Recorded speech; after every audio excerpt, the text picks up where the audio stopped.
Is it the fear of losing or is it the love of winning? I picked the fear of losing for sure. Yeah. Every game that we lost, pretty much, and I mean, it kind of stayed with me until around the 7th or 8th grade. I would cry. It hurt me like like a loss in the family. You know, I wanted to be like my heroes. I watched Michael Jordan win a lot of championships, and he was still winning. And I just wanted just a taste, just a little, just what is it like on that small level? Just as that would be a great Saturday.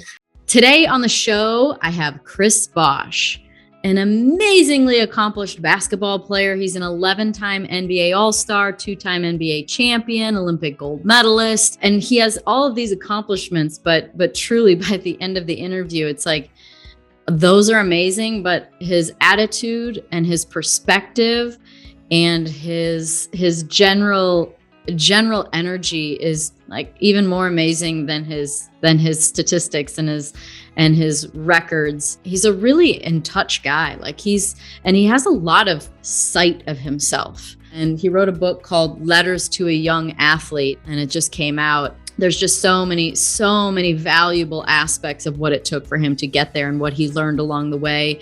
And also who he innately is and what made him who he is. So, and then we also talked about some sports. So for you sports lovers out there, there's definitely some cool sports chat about amazing plays and what makes a good and bad teammate and stories from his career. So there's something for everyone in here. And I got done with the interview and I was like, adorable. Chris is a really just genuine, wonderful human being, and he has so many nuggets of wisdom to offer us. So enjoy this interview with the famous and legendary Chris Bosh. Running into each other on the grid at Austin, Formula One.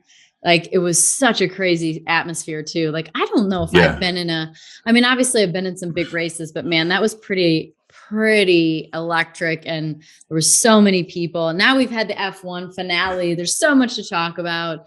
But what I think was the most, what I was surprised by the most is you're there and you're like, you got a big old fancy camera and you're walking around either you're a photographer or a really great, a big fan. So which one, or is it both? It's both. I'm a better fan than photographer. I'm an aspiring photographer. That's one of the things that I've been trying to do more of with my life right now, is to really take a deep dive into the arts. And so ever since I was done playing, it's kind of like I picked up where I was in my teenage years when I made that decision to be basketball. I still had, these other things in my life that I love doing. Photography was one of them. I used to, even in Toronto, when my wife and I first met, I was running around the city at night with one of my friends, me and my friend Will, and we would take pictures at night. It was really? I tag along with him and we go taking pictures and stuff like that. Well, what do you like to take pictures of? I'm still trying to figure that out. But, the more I do it, of course, my kids, I have 5 children. So as they grow, I love just taking pictures just randomly on random days. But things that happen in real life, I guess, kind of things from my lens. I've been, seeing so many cool photographers and talking with them. And a lot of them is just the places and they go and the people they meet. And I think that, that alone, having a camera on the grid, that's kind of cool. I've never done that before. I've been lucky to be on a couple of grids, and that was the first time with a camera. Yeah.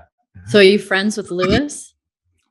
Me and Lewis, we met, it's been 5 or 6 years ago.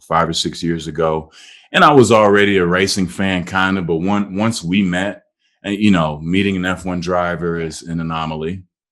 And we actually struck up a conversation before I knew what he did or who he was. And really? Yeah, it was pretty funny. Crazy story. We were at Glastonbury in England, and we were there to see Kanye, which my wife and I and our friends, we were there camping out for the whole festival. Oh, and wow. And Kanye was performing and we were backstage, and that's where me and Lewis met. Well, what were you talking about? Just stuff, sports, and you know, the environment was so crazy, and it was ratcheting up and getting closer to the show. And once he told me he was an F1 driver, then it was like, wow, that's so fascinating. I've watched it before, but I've never, even NASCAR, any Indy car, I've never met any drivers before. And we struck up a conversation about that and just life in general. And then pretty much, I want to say less than a year later, we went to Monte Carlo to go watch him race. We all, me, Lewis, and Dwayne Wade, we all put in together and got a boat off the coast of Monte Carlo. We had to do it one time. That bill, when I got that bill, I wasn't a happy camper, but you know, we had a great time. And he won the race. It was crazy. You earned your way to those kinds of experiences. But that's so, what do three such accomplished athletes talk about? Like, is it just like daily life stuff, or do you guys get into it? And you guys talk about like life and like the challenges and the bullshit that happens and the things that you have to go through and the craziness that life is like? Does it get into like the deep stuff? Sometimes that particular trip it did. And, you know, I think more so than anything, we talked about just our stories from where we come from. And it's so fascinating just to hear different stories, but they're all kind of the same. The challenges that we all have to get over, obstacles in the way on your way to being the best driver ever, you know, his ambitions, because I think he still wanted to win more championships and hopefully, you know, break records and stuff like that. But we didn't talk about that. It was just about life. We connected on music. We talked a lot about music. He's a great musician, and you know, he loves making music just like me. So you play the guitar, right? Yeah, I play the guitar. You know, I have a lot of friends that you know, are multi-instrumentalists. So I've been hanging out with them, hoping that some of it rubs off on me. Does Wade play anything? No, not really. I'm gonna push him. I'm gonna push him to pick something up. What does he need to do to complete the band? Like drums? What do you need? Yeah, what could he do? You know what we need? You know, the front man that takes his shirt off all the time. He would gladly be that guy. You know. Okay. I think he'd do great. Yeah. Yeah. The lead singer. Like, but okay, you the showman. You put on the show and we'll do the music. That's awesome. Well, I think it's, you know, it's always so cool to be able to be in those situations with people that have gone through similar experiences in life. And I guess that's even what I found with doing this show is you end up realizing how much more similar we are than not. And so, you know, you say like that there's actually a lot of similar themes in your lives growing up. What would you say people like D Wade or Lewis Hamilton, or, you know, you've been around a lot of those kinds of people. What do you think like the most common themes are about their lives? And especially like writing a book that is, you know, letters to a young athlete. Like, I mean, there's got to be some common themes that come up. By the way, I got this when after I went to Austin to the race, I went to Ryan Holiday's Painted Porch Bookshop. And they got it stamped, so that's all right.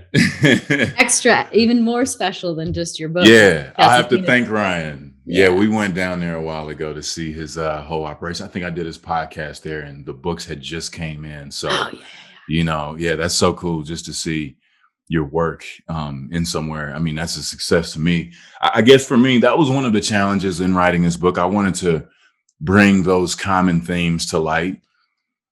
Because that, you know, in my success, that's kind of the thing that I found was that we can all relate to each other. There's always this moment of truth to where you have to make a decision on what you're going to do. And then that doesn't mean everybody's going to believe you. There's going to be a long, tough road, you know, that's promised in whatever goal you're trying to pursue, you know. So for me, in that reaching, the pinnacle of my goals, winning championships, being able to do some great things, play with the best athletes in the world, be the best athlete in the world, travel the world, win gold medals. I mean, the chase goes on. I always say kind of one of the fascinating things after you accomplish the championship is they come out there, they sweep up the confetti. Now it's about next season, and if you won it, people were like, you don't get the credit that you feel that you deserve and all those things. So my thing was just to focus on the journey of what you're doing. Make sure that every day you're working toward a goal. And that's a good start. It can be so many challenges that come your way. And again, we all have that in common too, right? I mean, even for you, I mean, I could only imagine, being a woman in race sport, like the things that you have to endure, the challenges that you have to get over. And on top of that, everybody is not going to support you or not going to believe in you, but you can concentrate on those that do. You can build a very strong support system and a very strong team around you. And, if that's not the case, if you're not feeling where you're supposed to be, then, have the courage to make some changes. I think that's easier said than done, because what that Of takes is course. self-confidence, right? Of course. Like, it's Yeah. all easier said Yeah. than done when it's written in a book and it's all done. And we're like, wow, I just, I believed in myself. It's like in the moment, of course, like, especially the people listening that, especially I think this will get some, younger aspiring athletes. And it's just like, yeah, of course it's easier said than done. So what is it how do you get the confidence, or where do you find it? Where do you find the confidence to go, I'm not getting the kind of support I need. I'm not hanging around the right kind of people. I'm not having the right discipline. There's a lot of things that go into it. How do you have any awareness? And then how do you get to awareness? I think self-assessment is always a very good thing to do. I mean, sometimes you have to sit, assess your goals, write down your goals if you need to, be honest about where you are. And, good, bad, or indifferent, there's still going to be a next step regardless. I'm kind of an organized person, so this is just my kind of what I do, but I always kind of self-assess and see where I'm at. How do I feel? And sometimes that takes investing time in yourself. And I think, in the day to day, we can get away from that sometimes, or a person can become overwhelmed and they won't work on what they need to work on for themselves. It'll just be trying to work on that thing that everyone thinks it should, they should be. So for me, I always just try to keep that in mind.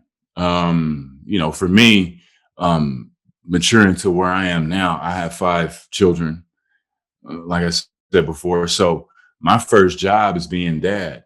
And I have to make sure that I'm in the right headspace every day, to be able to talk to them, to be able to let them know, okay, this is what we're doing today. We've got to finish school. We've got why? Because this is our goal, to be educated, to have, access and be successful later on in life.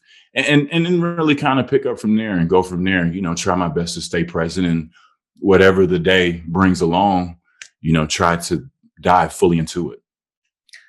Well, you had a huge career that, I always think about this with athletes. It's like, I don't feel like you really plan retirement. There might be like an idea where you go, maybe in a few years, maybe I'll play for 5 more, maybe 3 more. Like, that's Sure. kind of the limit of what you think about when you think about retiring as an athlete. Because if you're going to play or participate at the level that you need, that you want to, and that you deserve to play at and participate at, you can't be thinking about retirement. So it either happens one of 2 ways. It's kind of, an epiphany, like all of a sudden I'm just not into it anymore. Or you have something happen like with you where, some people it's more, it's maybe joint or a knee or whatever. And you had blood clots, and all of these things are physiological that you can't do anything about. And so I think that's a lot of times how a career ends for an athlete. It tends to always feel a little sudden because you can't anticipate the moment. You don't want to play in anticipation. You're playing all in. For sure. But you've got the job of being a basketball player and all the things that go into that. But then you talked about now, you're like, my job now, I'm a dad. And so I'm kind of curious, like, because those are, I mean, they're both jobs for sure. Mhm. But, I'm guessing that there was that point in time when you were playing. I don't know if you had all 5 of your kids while you were playing or not, but I'm sure you started to have a couple of them. Like, the job of basketball played the primary role, and now For you sure. have like solid job of being a dad, and that's your main role. And so, what can you bridge the gap on? Because there's not a lot of basketball players out there, but there's a lot of dads out there. Right. So like, what did you learn from basketball that helps you being a dad? It's all about teamwork, whether you're the leader or the follower. In order to accomplish great things, you have to have a great team, be a part of a great team. And it requires each person to facilitate what they facilitate, to play their role. And I really got that from being in basketball. I wrote about it in my book, Checking Your Ego. One of the things that I found fascinating in my career was that I got to take part in a team to where I was the third leg of the stool, which is still pretty good. Well, in when we're all shooting shots, every basketball player playing boy or girl out there, when they shoot that shot, what are they doing in the playground or on their backyard basketball? They're counting down 3, 2, 1, and they're making the shot. If you miss it, you redo it. And you can't go home until you make it, right? Can't go home until you make it. Now, nobody's necessarily making the defensive play, imagining that, or getting that rebound or getting that block in terms of basketball. But all of those things happened to me because I made the sacrifice, and we all made the sacrifice to be part of a bigger team. So yeah, was I frustrated that sometimes that I didn't get more shots, or sometimes I felt my greatness was being overlooked? Sure. That's a part of the human process. But all in all, it was about, my goal was to be part of a successful team at the end of the day. And I translate that. That's where I bridge the gap with my family, because, we all have our roles. We all have our jobs day to day. We've got to meet the requirements. We want to be a great family. So this is what we have to do. We're taking these holiday pictures. Let's go. Everybody, clothes on. Sweater on. Yeah. 9:00. Let's go. Vacation. All right, let's go. Get those bags. We got to get them checked. It's I told you how many kids I have. So we're a large team when we move.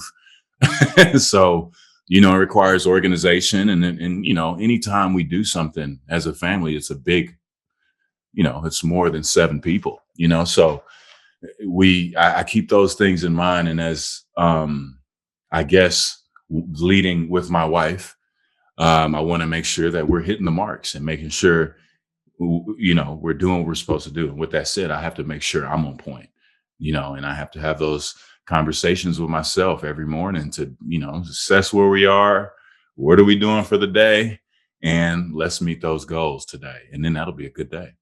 Yeah. What happens when it slips? Like, because inevitably it does. Life happens. Oh, for sure.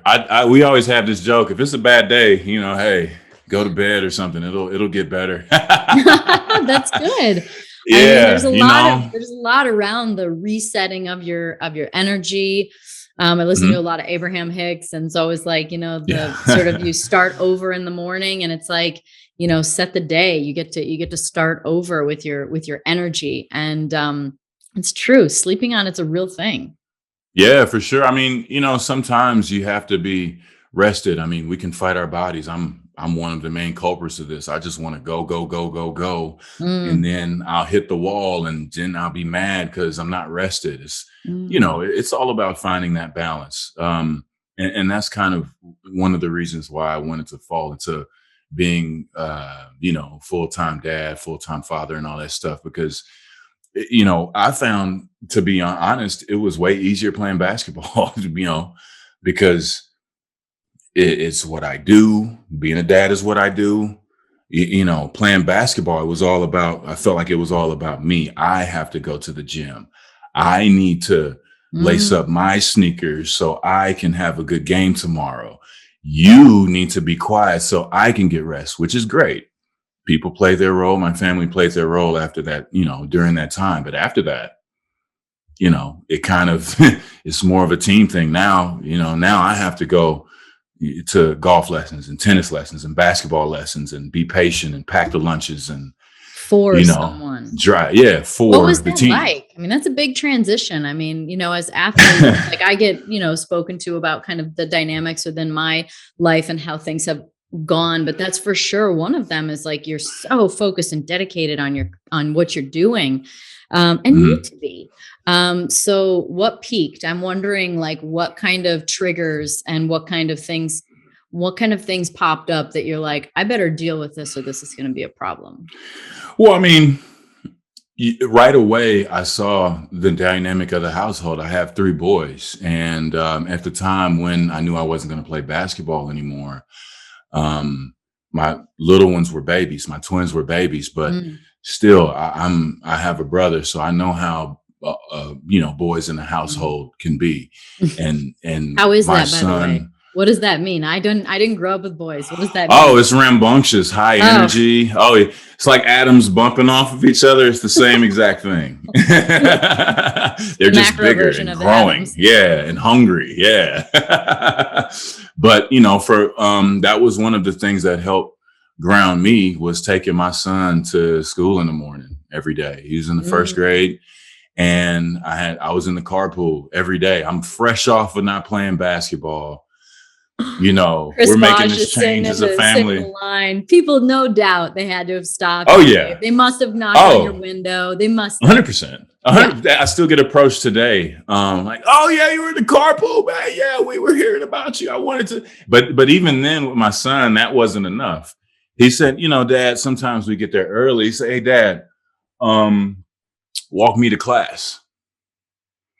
Okay, so I walk into class. Then after that, if the kids aren't in, if everybody's not in school yet, pick up that book, read that book for me, and we did that every morning, every morning. And so that kind of got me into a rhythm, but it also showed me being a part of the community of the school. And this is pre-pandemic, of course, making sure that my son is getting the education that he needs. Having that sense of knowing that it's bigger than just me. It's more than just how I'm feeling or what I want to do. It's about what we want to do as a collective. So for me, I need to make sure that he's in a good headspace, so he can have a good day at school. And that was pretty much how I started my day. Personally, professionally, I didn't know what was going on. I didn't know what I was going to do. Moving forward, everything had happened so sudden, but for sure, that 40-minute drive to school, reading that book and walking my son to class, that's kind of where I started. And then I came back and would write, just like journal. Really? I did this for weeks and weeks and months. Yeah.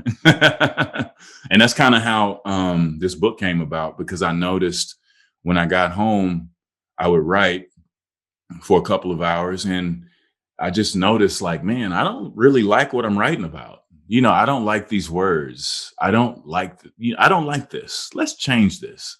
And that made me realize where I was mentally. And so you were asking me that question earlier.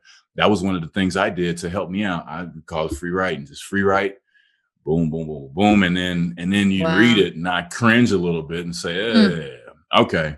Let me get more to a mode of appreciation for the journey, as opposed to being mad that it's over, because that's only a fraction. This life thing is much bigger. If you're willing to share, like, what were you writing about? What were the themes coming up over and over again? Being mad at basketball. Really? Yeah, being mad at basketball. It happened just so quickly, so suddenly. I was on top of my game. I was trying to redefine who I was. I even talked to Pat Riley, and we were, a couple months ago, and we were talking about at the time when I had to retire pretty much, or, had to stop playing. I felt we were a championship contending team. Not to say we would have won, but, when you get there and you're successful, all you got to do is get back and focus. And you take what comes your way. Not having that chance, I was a bit bitter at that. just having it in so suddenly but still feeling and knowing that Yeah. I'm one of the best players in the world, for sure, top 20.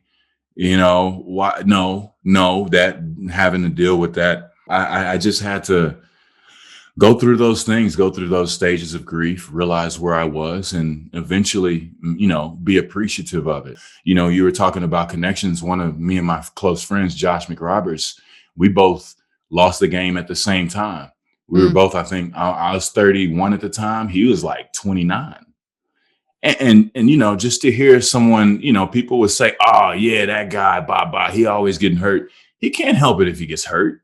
Nobody says I'm going to sign a 4-year deal and be hurt every year and never play the game that I've always done in my whole life ever again. Yeah. But that's where we kind of connected, accepting those things. And I realized that is more often the fate of someone in our profession. So, I was even having a conversation with a friend. I said, it didn't end. I was so frustrated. I said, it didn't end the way that I wanted it to. He said, dude, it never does.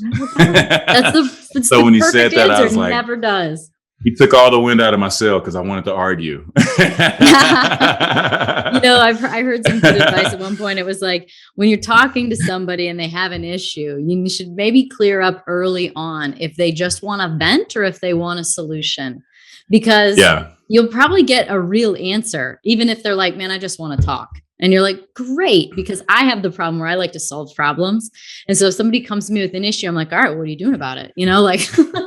Sometimes they just want to get it off their chest, Yeah. And I'm sure that's where you were at to some degree, is like, you kind of just want to get it off your chest, and, you feel a little trapped in the emotions. For sure.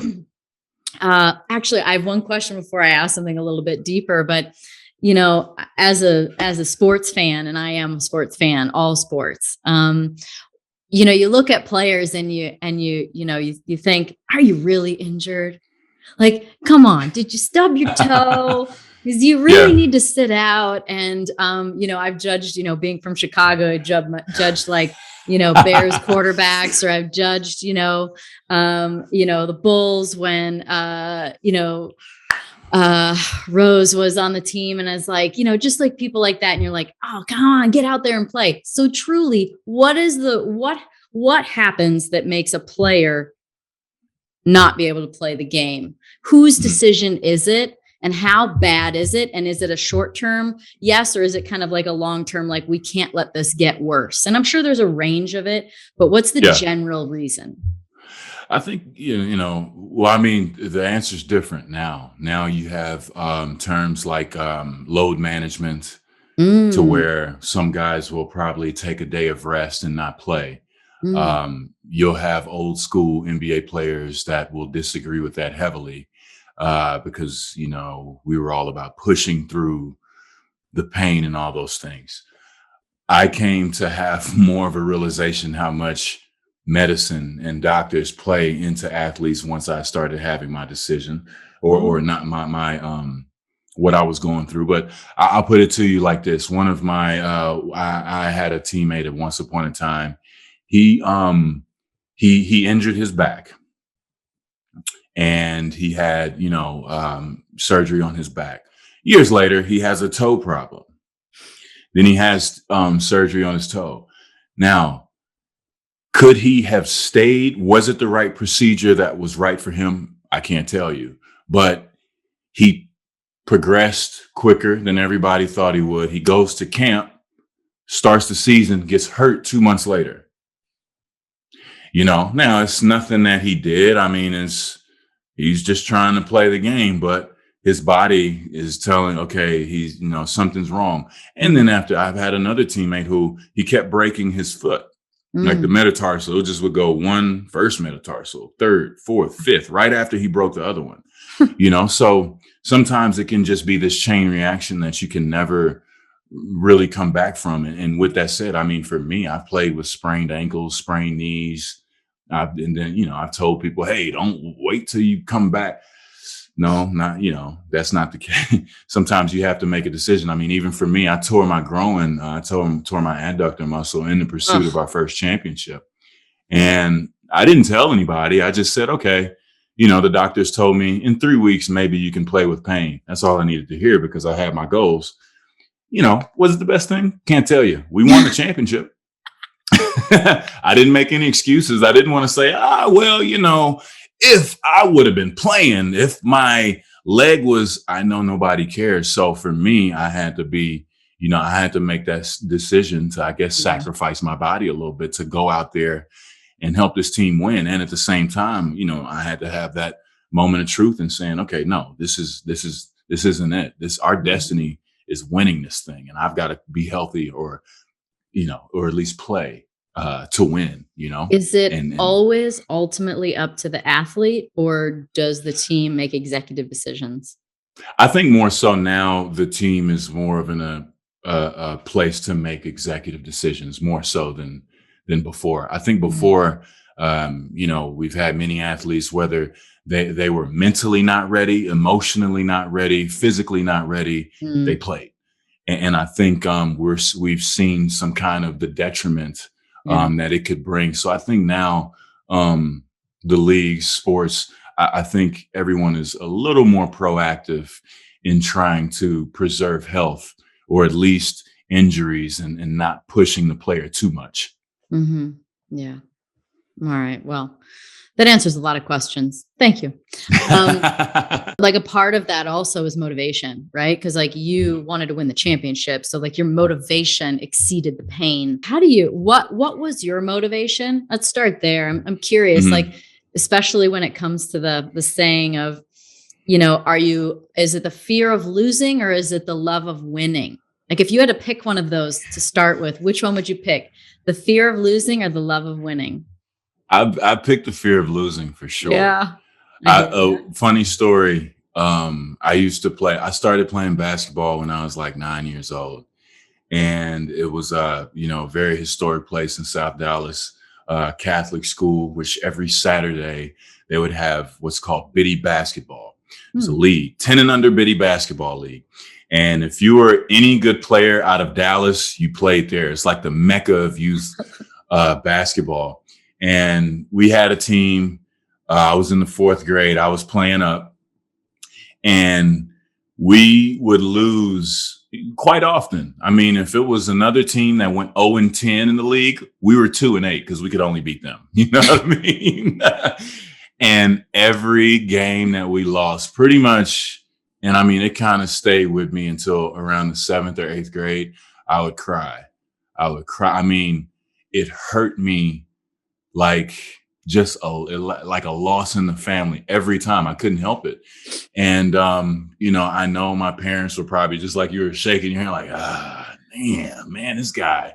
But that's just, I wanted to be like my heroes. I watched Michael Jordan win a lot of championships and he was still winning. And I just wanted just a taste, just a little, just what is it like on that small level? Just as that would be a great Saturday if we could just win a game, and I just put my all into it.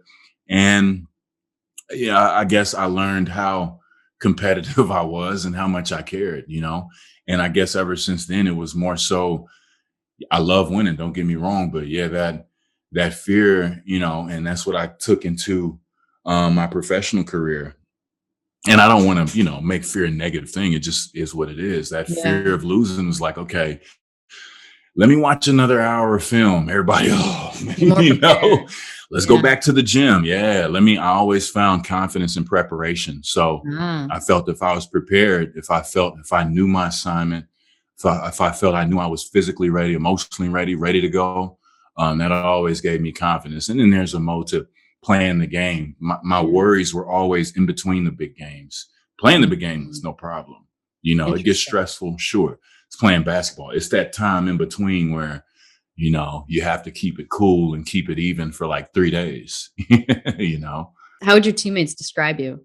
How would my teammates describe me? I would love to ask them that question. I guess like even keeled, but I would hold people accountable. If I was saying something, I would love just hanging out with the fellas and being a part of the team, but I more so like to participate just a little bit, but take it in more. And if there was something that needed to be said, I have no problem saying it. And sometimes it would, my demeanor might be a little more enhanced. Which But is, yeah, hey, you got to get the point across. Yeah, you got to get the point across. But I always just wanted to play basketball. I always wanted to be a part of a team. I wanted to be that person that guys could talk to and be comfortable with, and know if it's game time, I don't have to worry about him. We already know what he's going to bring. He's going to be consistent. Like not too high, not too low. Again, a chapter in my book, all about doing what's necessary to be successful. So what, in your experience, makes a good teammate? And then what are the characteristics of a bad teammate?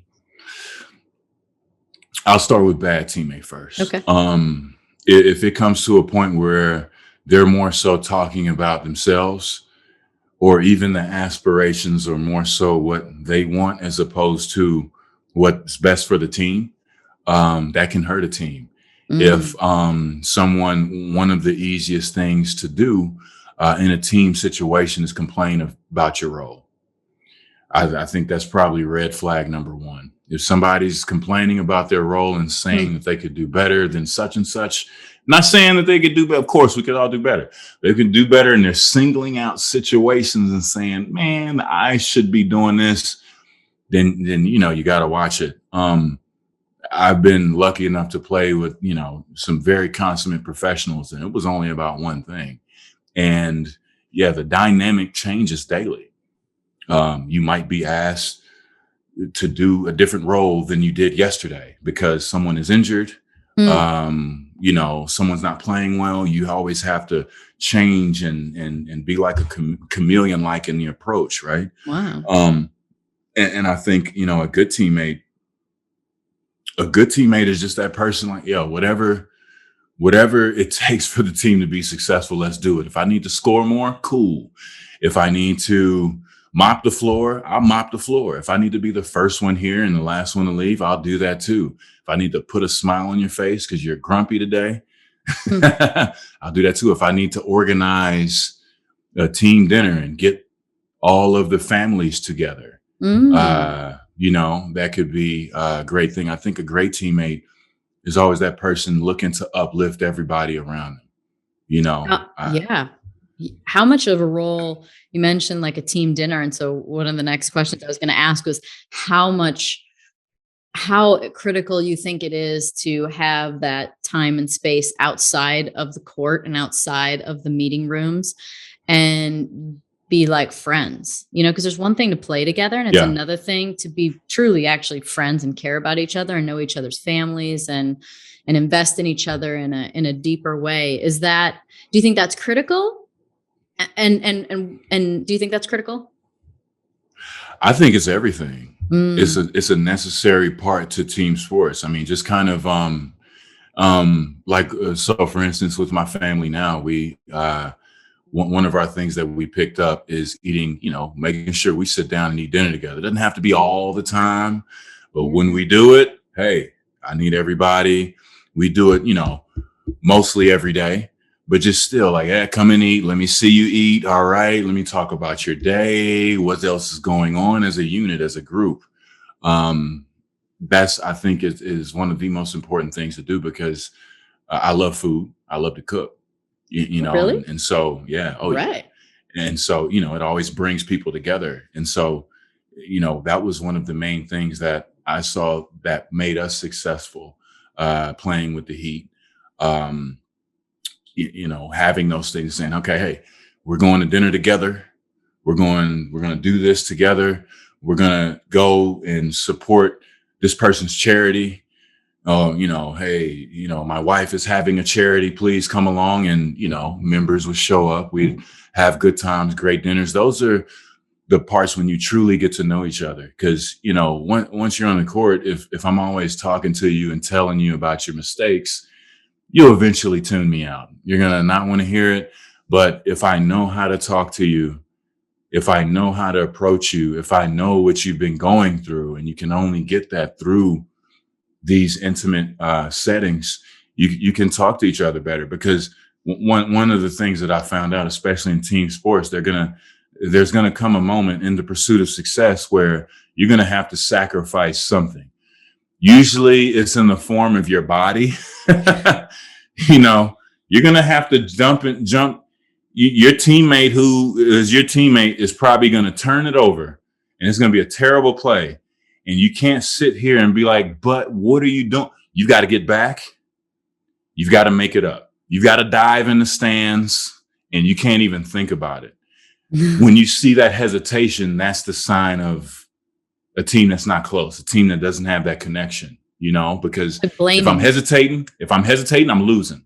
The other team gets the loose ball. And, you know, those are plays that are lost now. You know what I mean? So, you know, knowing that we're all going to make mistakes, knowing that we have to move on to the next part of being present to be fully successful in this moment.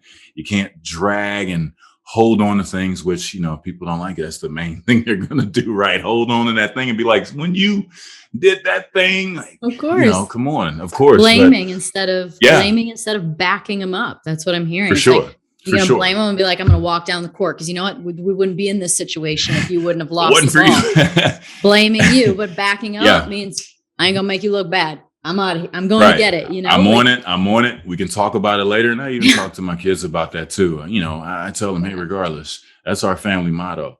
I've got your back. You know, I'm going to hold you accountable, and we've got to do the right things. And I'm going to tell you if you're not on track, but I've got your back at the end of the day. And that's all that matters. What do you think was one of the most helpful tools that you learned from a teammate or a coach that was like tough love, but love, you know, because there's a way you can weave thread the needle through the middle, which is not comfortable. It's not like, hey, bud, gotcha. It's like, hey, let's sit down. You know, what did you learn from, what was the most valuable lesson from someone in the sport? It's one of the most, it's a lot of valuable lessons. One of the main ones was I had a coach, Sam Mitchell. He was a young coach at the time, which we've kind of laughed and joked about this. He was coaching us. I was a very promising young player. My favorite player, my idol growing up, was Kevin Garnett. He was Kevin Garnett's older veteran player that taught him the ropes in Minnesota. Then he very quickly became head coach. And so I'm asking him for all the KG story. I want anything, Kevin, please, you know, give it to me. But, you know, fast forward, I'm aspiring to be a great player, making a couple of all-star games, trying to take that next step and be that leader on a great team.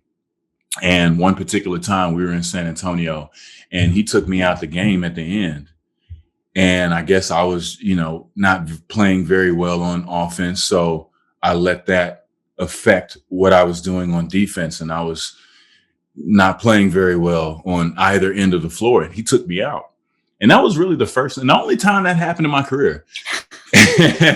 And we ended up winning the game. I didn't make a fuss about it or anything. I said, okay, you know, all right, cool. Let me make sure be a good teammate. He called me.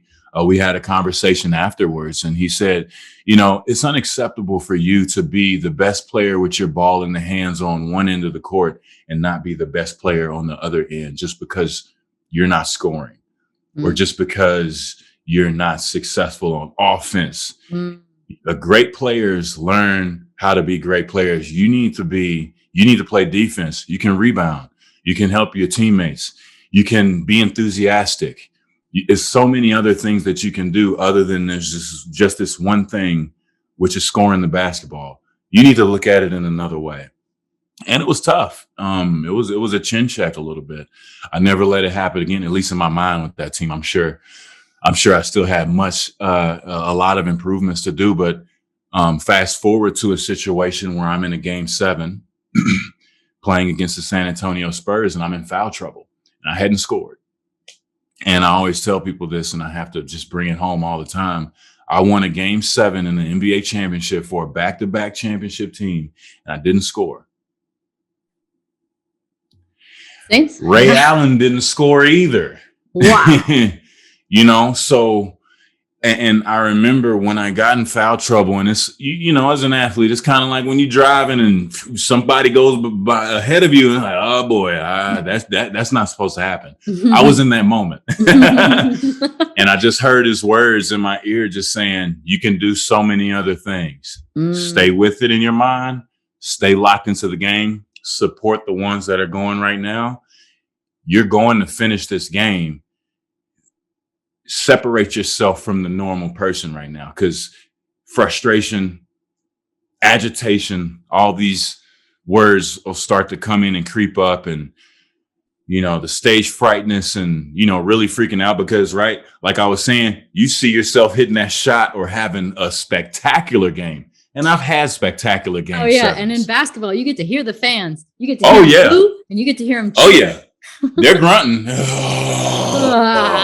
Oh man, I'm messing up.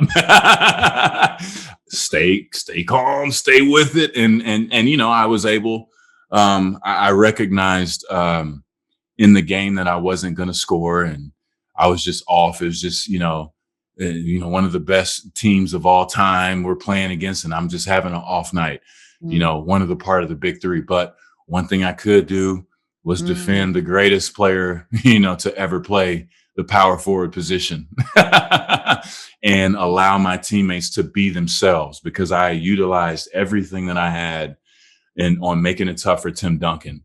And with that said, he had just annihilated me the game before, so I was able just to keep those things intact. And that always stuck with me, to, keep your head cool in really, really tough situations. That always stuck with me.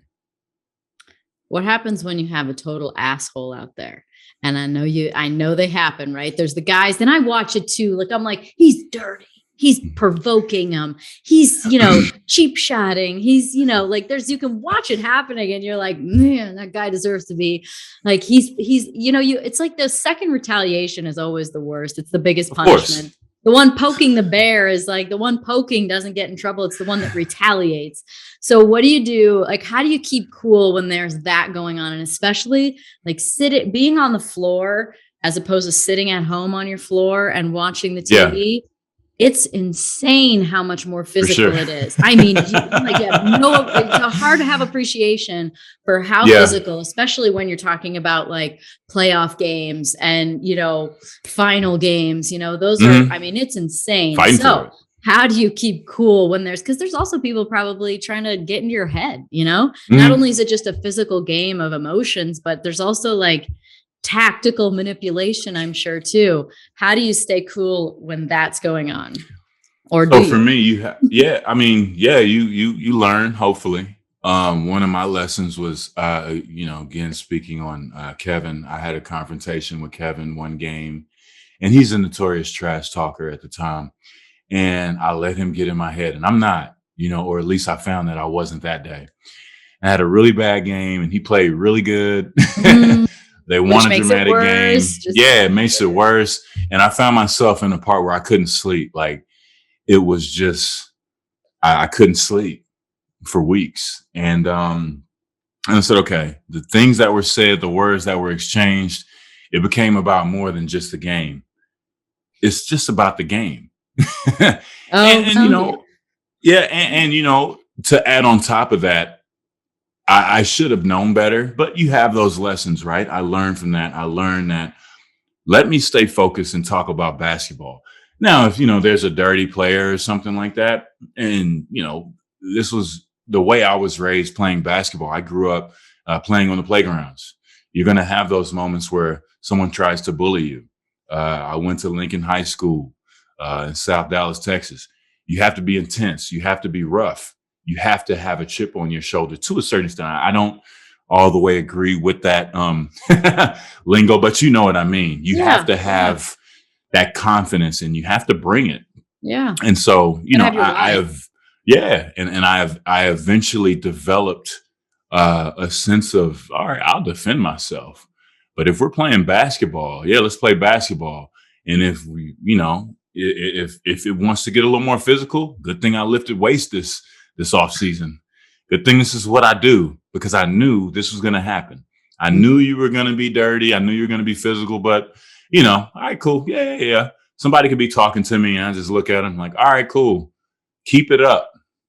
I want to hear you talking that same way in the fourth quarter. You didn't let them win. Oh no, I'm gonna put a pin in this, and then we can talk later too. I'm not just gonna sit here and take it and just be, oh no, you're gonna respect me because I love this game. I'm strong mentally, and I feel that we have the best team, and that's what it's about, competing right now. And I'm gonna compete at the highest level. And then after that, if you want to shake my hand, that's great, but you will respect it. And I had to, me being more of a skinnier guy, you get that growing up. People are going to come and try to beat you up. If you have some sort of perceived weakness, you're going to be challenged, and that's okay. I mean, sometimes you're going to lose. An insecurity, that's what manipulation is. That's what getting into someone's head is about. It's like, I know what might make them a little irritable. I know what might make them feel a little self-conscious. Did you have rules? I don't know if there's, and maybe you didn't, but like, is there any kind of rules that you had for yourself along the way that you're like, look, I'm not going to let this go past, I'm going to give myself 2 hours after the game, or I'm going to give myself, like, were there any rules, or like, hey, I'm going to let them chip at me or elbow me 3 times and then gone. Did you have any kind of rules of engagement? I always considered myself an artist out there on the court. So it just happens. I guess it's all how I feel. Some days you don't want to take anything. You don't want to take no shit. I feel like my great grandma said, don't take any wooden nickels. You're giving me wooden nickels right now. Get that out my face. You know what I mean? What's a story of a masterfully executed mind game that you played where someone is kind of getting at you, whether you're having a good or bad day, but what is one of these games where you're like, man, that could have gone a different way, but I freaking nailed it?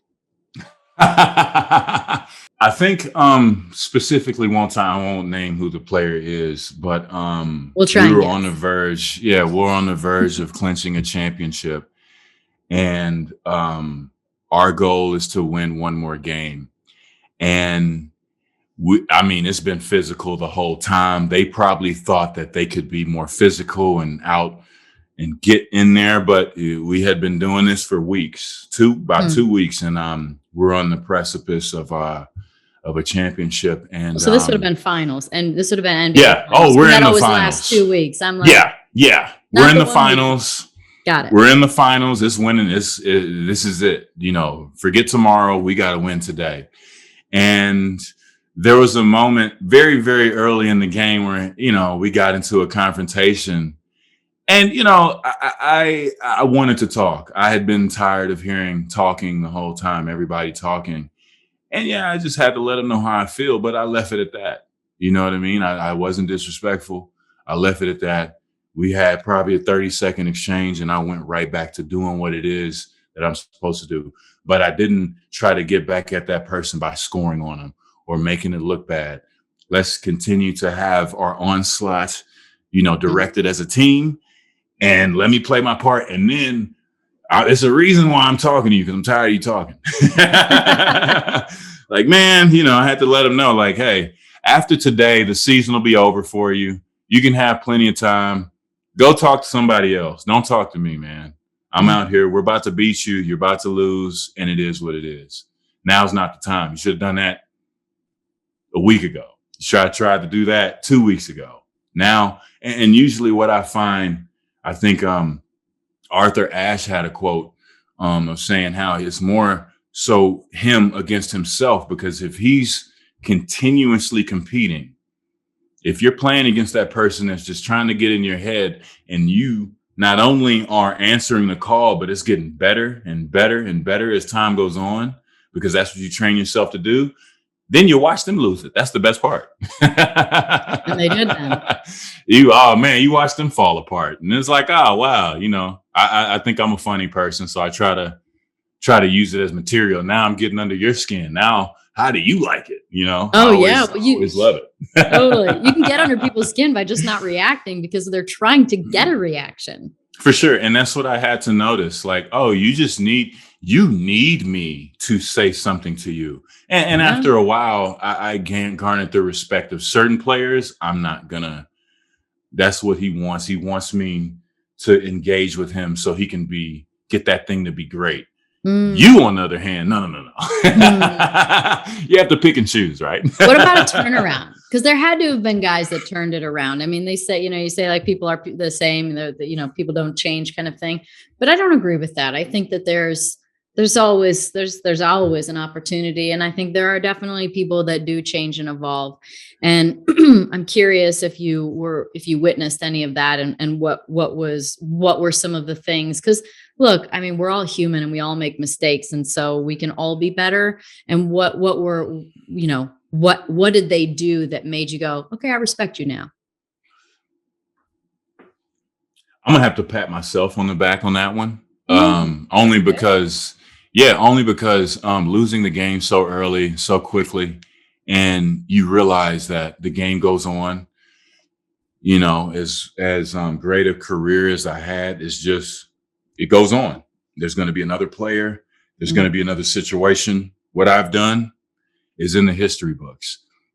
Going from the greatest heights, and it again, all being about me in the pursuit of things. And some people can be selfish in those pursuits and say, hey, I've got to go and be the greatest basketball player I can be. But I've had that time. Now it's time for me to, like I said before, pack those lunches, help pack the lunches, bring them, make sure everybody's got their backpacks, got their water. All right, let's go to practice. That's me now. And I have to believe in that greater good, that it's a step towards greatness. Even if you can't see it at the time, you have to mentally project what you want to do, put in the work. We always say that around here all the time, put the work in. And that's what it's about. So I only say that because it was such a tough transition of coming from being a basketball player, only because you don't realize it, how much you're catered to until you're done playing. I'm like, man, wow, I'm going to the notary today. I'm getting keys made. We're going grocery shopping and dropping kids off at school. Like, your defense mechanisms start kicking in. Like, what happened to you? You used to be, even people kind of, it's interesting. People say, oh, Chris, what are you doing nowadays? Like, you'd be surprised, dude. How much time you got? It's a lot of little things. You'd be surprised. And again, I know I have a lot of kids, but I have a professional life as well. Yeah. And, trying to keep that afloat and keeping our family name strong and well represented. Those things take time and it takes work. And so when I'm watching and I see these masterful plays that almost look like, how did anyone know the ball was coming to them? Like, how do you know? I mean, there's like no look passes. There's somebody just running and they catch it midair and dunk it and at the other end. And like, there's just things happening and you're like, you weren't even looking. Like, how did that happen? And there's no way they can all be plays. Yeah. Is that true? They're not all plays, right? Not all the time. It might start like that, but then they have like you always have to play off of what the defense is doing before you can make a play. That's what makes basketball such a wonderful and really just sports. I love sports. It's modern day theater. Yeah. It's if I were a coach, I would try my best to coach my team into just being intuitive, playing with each other within a system. But if you zig, I know you're zigging. If you're going to zag, I know it. It takes repetition. You have to patterns. Go over so it. Like be yourself out there so you know what someone's going to do. So what I really want to know is, how do those plays happen? Like, how does it happen where it's just this, it's the sports center, play. And you just, there's things happening that just seem beyond a play. They are almost like telepathy on court. I think, again, that comes through repetition, doing the same moves over and over and over, watching the same situations. And, you can't control when they happen. I know a bunch of times for me, I would try to read in patterns. I've researched it, that chess players do the same thing. They've memorize so many great games and so many just a pattern right there, and they'll see it and it's stored somewhere in the subconscious, and they just do the patterns. And then there is a mode of letting the body take over, letting the subconscious, letting those artistic things develop and just come out of you. And that's where you get that no look thing. And you'll ask with all due respect to people that ask the question, what were you thinking? I don't like that question. I wasn't thinking. You're in that place between conscious and not thinking.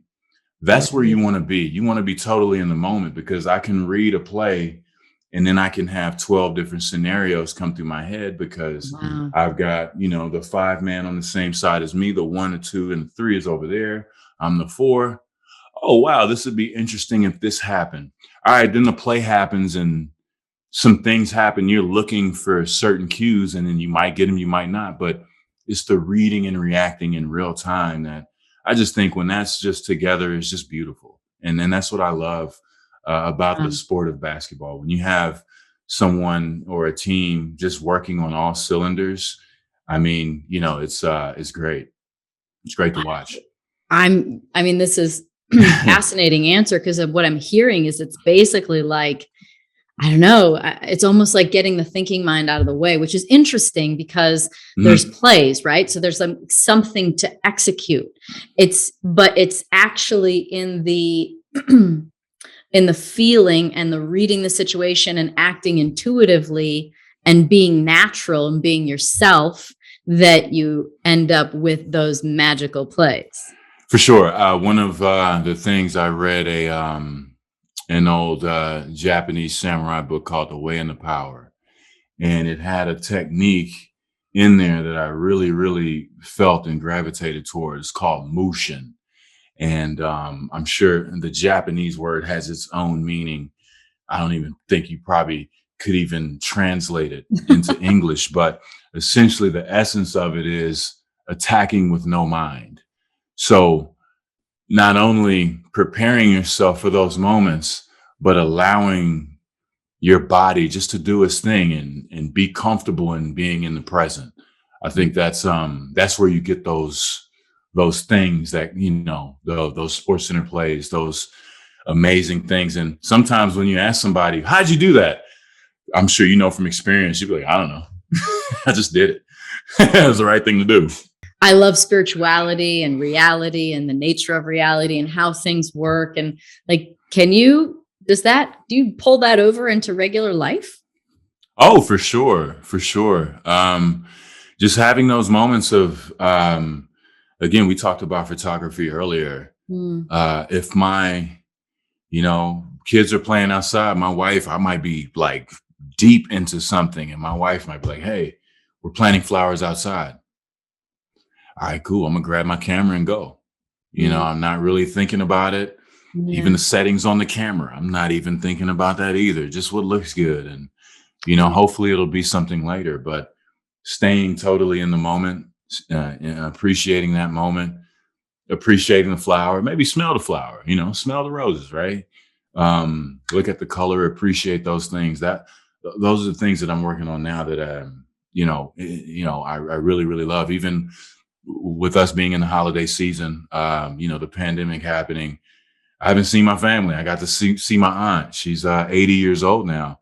And, we're just talking about family history. I want to know where I come from, and I want to know how it was when you were my age. She was dealing with segregation. She was a police officer as a woman. Wow. In the Dallas Police Department. That's in awesome. The 70s and 80s.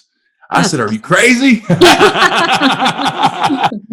Now I know some stories about that. Bravery is in your blood. Oh, yeah. And you get confidence. A better sense of who this person is. Yeah, having the confidence to do that, make a bold decision for both herself and her family in the pursuit of a better life. Because for my ancestors, that's how it was. We just wanted to have a better life. We just wanted to have more access. We just wanted to be successful. So, being in the present really helps me do those things, because usually it's easy to say, I'm too busy. I'm famous. I've got stuff to do. I'm sorry, Grandma. I'm sorry, Auntie. and then you'll, you know, probably, regret those decisions later. So Yeah. I do my best. I'm not saying, I'm the best, but I do my best to have some presence about me and know that it's not about me. If my son comes and wants to play chess, which don't give me, he beats me sometimes. He whoops my ass, on most days. And I'm losing to a 9-year-old. It's an ego check a little bit, but he Not wants for to play. him. Not for him. It's building up him, but for me, it's building up me too, because I'm like, okay, all right, cool. Let me get some strategy together. Let me do this. But more importantly, let me spend time with my son. Oh man, happiness. Of course, we always want to instill a sense of happiness, a sense of purpose, having your thing that you are passionate about and going after. Compassion. We want all our children to be compassionate and, to really be compassionate about your teammate, the person to your left, the person to your right. Have your sister's back, have your brother's back. Make sure that you are protecting each other. And then, just preparation as they get older, just preparing them for what's out there, and preparing ourselves too.